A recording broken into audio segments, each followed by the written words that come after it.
Hello, it's Debbie Gilbert from the Business Awards Show, and I'm also the owner of the Best Business Women Awards.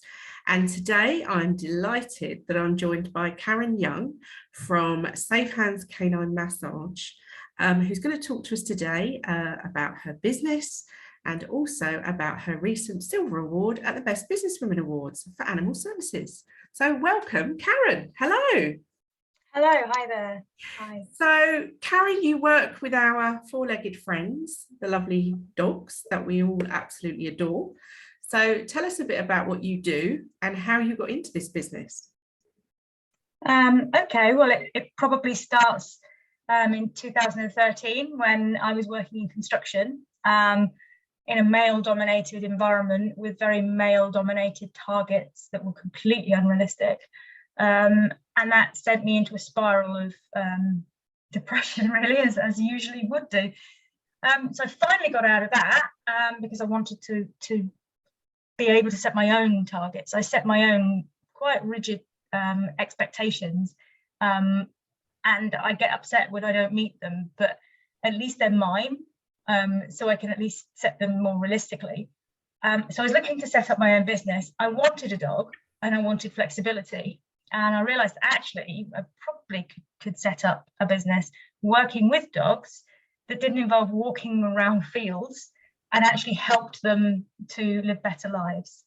And then when I adopted my own dog, I realized just how tight and painful she was. She was in a rescue for over a year and she was in quite a state when I adopted her. And I had seen my dad doing random massage techniques with my mum for years and years and years. So it just kind of goes in by osmosis. So the first thing I thought of doing was trying to help her relax a little bit from being so wound up. I mean, she's half greyhound, so she's naturally kind of wound anyway.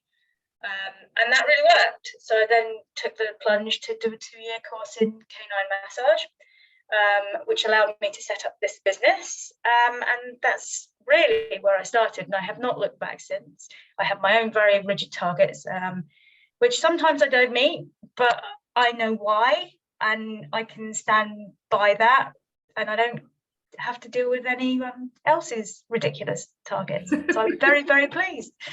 Fantastic. So you obviously deal with the owners who bring their dogs to you, who've got mobility problems, that sort of thing. What sort of things are you dealing with day to day? So I will be dealing with dogs that have an intermittent limp that no one's been able to diagnose, and the owners have been trying desperately for months and sometimes years to try and resolve. Or I might be dealing with a very young dog that's about to start agility, and the owners want to make sure that they stay healthy and that we can manage their agility career in a way that reduces injury. Often I'll be seeing dogs that are arthritic, so the older dogs that are starting to slow down on their walks. And some dogs I'm seeing just for palliative care. They're in the last stages of life. The pain relief is limited in what it can provide, and I just help to ease that process. So from the beginning of their lives to the end of their lives, whether they're lame or not, I only treat dogs, so it's quite handy. I don't go near cats. They've got way too many weapons. Yeah, so I only treat dogs. But I like to think that by treating the dog, I also am sort of treating the human owners, because often they're coming into the clinic stressed, worried, anxious, frustrated. And I help to give them some hope and some confidence going forward with their dogs. Oh, that's amazing. So when you started this business, obviously you came from the world of construction, so you'd never run a business before. Tell our listeners a little bit about those early first few months of getting the business set up and how you managed to get those first few clients through the door. Yeah, well, the first few clients came through the door from recommendations from personal contacts. And they were few and far between, because canine massage is actually still new in the UK. So it's not like I'm setting up an established business model that people have already understood and the vet practices are happy to refer to. So that was the first thing, was understanding that setting up a business isn't the same as having a full client list, and that the time it takes to build from nothing to where I am now is actually years in the making, and it always would be. pandemic or no pandemic. So understanding that, and I was quite lucky in that the people that ran the course were very clear when I said, this is how many dogs I want to treat a week. And they said, you may want to rethink that strategy because it's going to take you a while to get to that. And initially I thought, oh, they don't know what they're talking about. Obviously, there's lots of dogs out there. They all need help. I can see it when I go on walks. But yeah, it helped to set this sort of the level of expectation was lowered, which was lucky. And it allowed me the time to set up other things, because it's not just about finding a business name, it's putting the procedures in place, making sure that you're covered legally and your insurances are in place. Getting my business premises built was another issue, and then just trying to make sure that all my processes. So I started treating dogs before I had things like standard invoice templates in place, and that's fine when you've only got a few. But once the snowball starts to roll, it gets harder and harder to bring in normal business practices. But I'd always had those in other companies, so it never entered my head that actually it might be a good idea to have a receipt based, because a lot of people are claiming on their insurance. They need receipts. It's not an optional. So that was an interesting kind of experience, understanding, oh yeah, okay, those pieces of paper actually have a genuine reason. I thought I'd go away from that when I left the corporate world, but no. So that was a surprise. And I don't think any business owner should underestimate the amount of paperwork actually involved in running a business. It doesn't matter how far away you try and get away from paperwork, it always seems to catch you in the end. So is one of your challenges educating people that your service actually exists? Yes. Firstly, it's educating people. People see canine massage on Facebook and other things, and they see these silly little memes with a dog on their back with cucumber on their eyes and towels around their shoulders.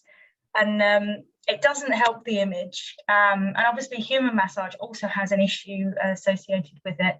So trying to get the concept that massage is a therapy, it's a therapeutic activity. It supports a dog to recover from injury and surgery. It keeps them less likely to injure themselves, and it keeps them mobile and saves them a lot of pain in the long term.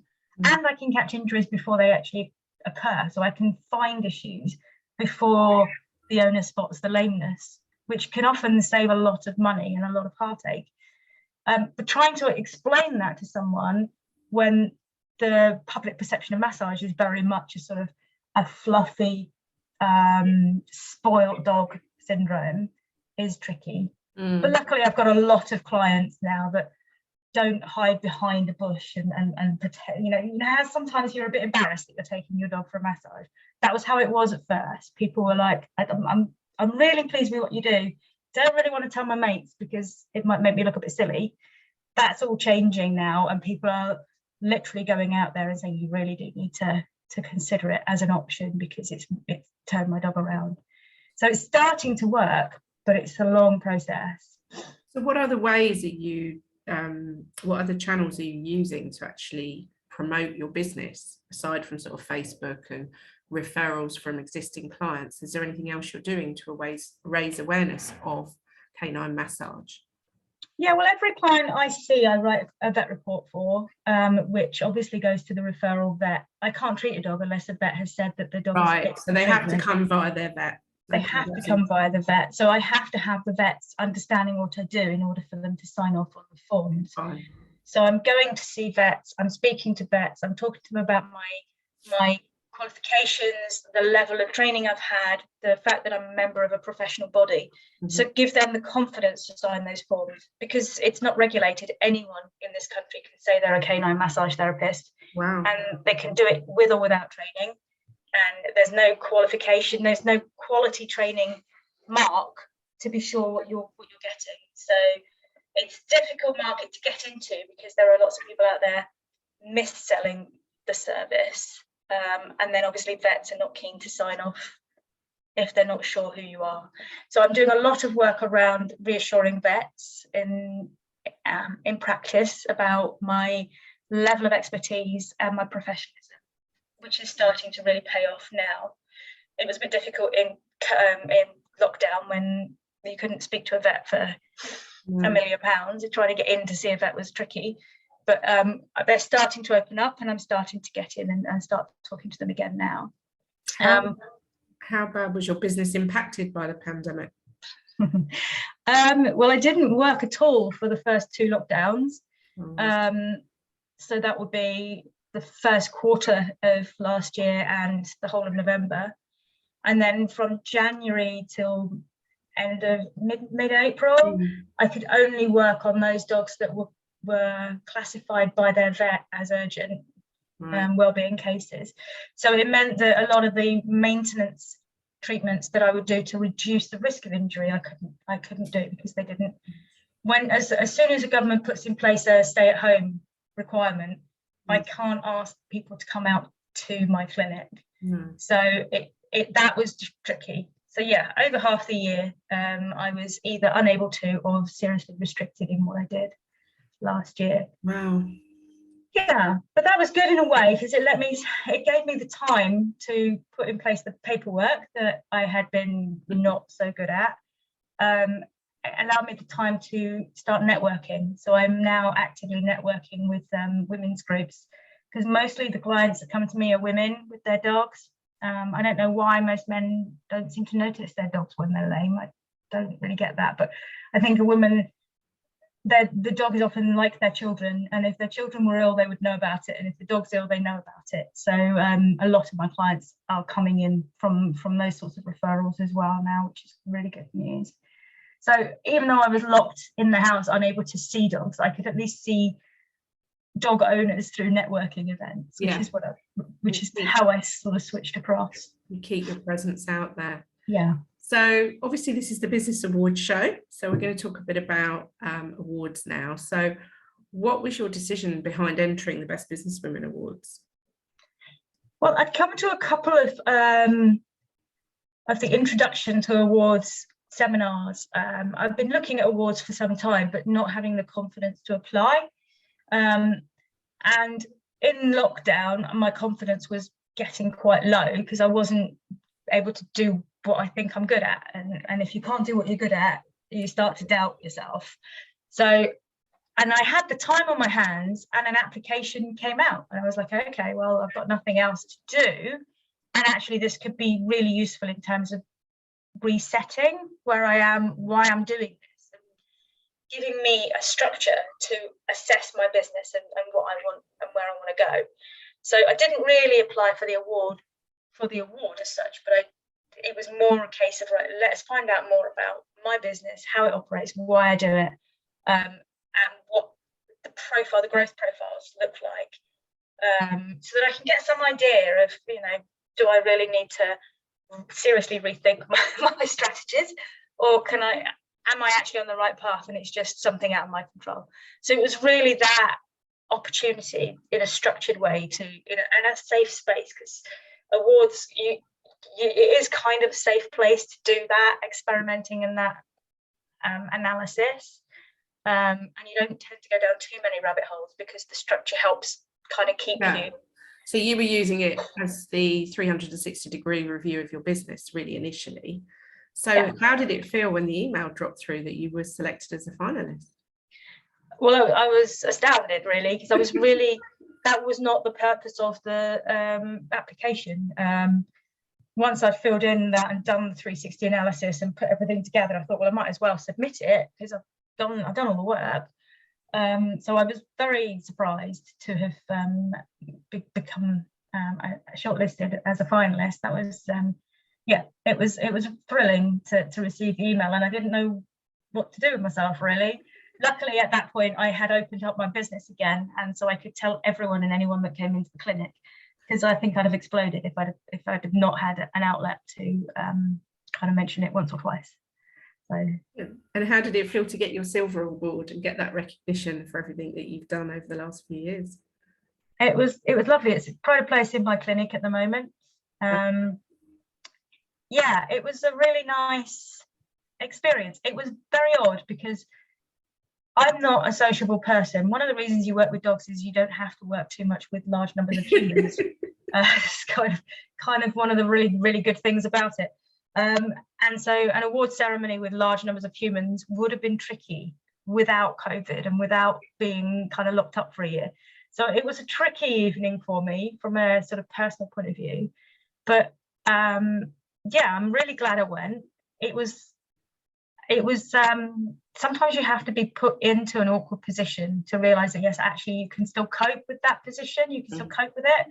And that was how the awards felt initially to me. It was like, what the hell am I doing here? All these people that are all dressed up and glamorous and look really comfortable in human company, and I'm sort of sitting there thinking, I'm not entirely sure I like this very much.